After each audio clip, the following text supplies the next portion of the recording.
Hello everyone, আপোনালোক সকলোকে পুনৰবাৰ ফুডিজ কিচেনলৈ স্বাগতম জনাইছোঁ।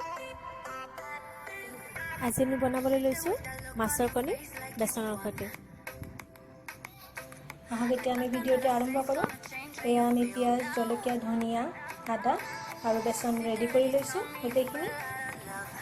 এয়া নিমখ, এয়া হালধি, এয়া জিৰা গুড়ি আৰু মাছৰ কণীখিনি ধুনীয়াকৈ ধুই লৈছোঁ। এতিয়া আমি গোটেইখিনি এটা বাচনত মিক্স কৰি লওঁ। আহক এতিয়া আমি ভিডিঅ'টো আৰম্ভ কৰোঁ। এয়া পিঁয়াজ, জলকীয়া, ধনিয়া, আদা আৰু বেচন ৰেডি কৰি লৈছোঁ। এয়া মাছৰ কণী ধুনীয়াকৈ ধুই লৈছোঁ। এয়া নিমখ, এয়া হালধি আৰু এয়া জিৰা গুড়ি। আমি এটা ডাঙৰ পাত্ৰ এটাত এই গোটেইখিনি একেলগে মিক্স কৰি দিম। বেচনখিনি দি দিলোঁ।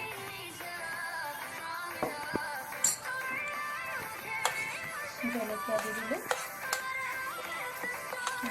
ধনিয়া, পিঁয়াজ আৰু আদা গোটেইখিনি এতিয়া একেলগে মিক্স কৰি দিম। গোটেইখিনি ধুনীয়াকৈ একেলগত মিক্স কৰি লৈছোঁ যাতে গোটেইখিনি একলগ হৈ যায়।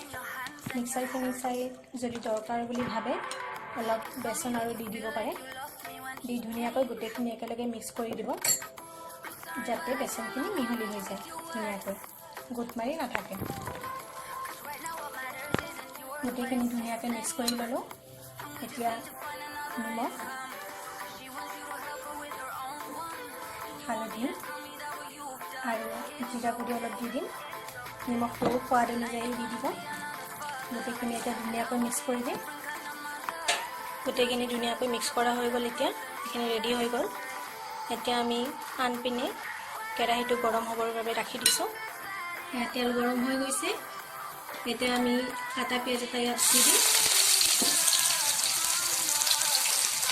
পিঁয়াজখিনি অকণমান ফ্ৰাই কৰি ল'ব হালধীয়া হোৱালৈকে।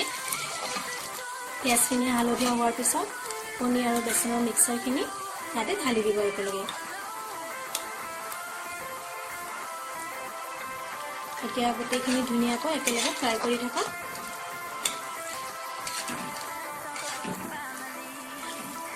যিমানে কণীখিনি ফ্ৰাই কৰি থাকিব সিমানে শুকান হৈ আহিব। ফ্ৰাই কৰি থাকিব। কম জুই দি কণীখিনি ভাজি অলপ গুড়া কৰি দিব। এতিয়া দেখিছে এইটো বেলেগ হৈ আহিছে, কালাৰটো চেঞ্জ হৈছে আৰু কণীখিনি ধুনীয়াকৈ মিক্স হৈ গৈছে।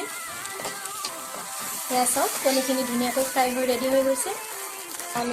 এতিয়া আমি গেছটো অফ কৰি দিওঁ। এতিয়া মাছৰ কণীখিনি চাৰ্ভ কৰাৰ কাৰণে ৰেডি হৈ গৈছে। এতিয়া ধুনীয়াকৈ আমি চাৰ্ভ কৰিম। এয়া আমাৰ মাছৰ কণী খোৱাৰ কাৰণে ৰেডি হৈ গৈছে।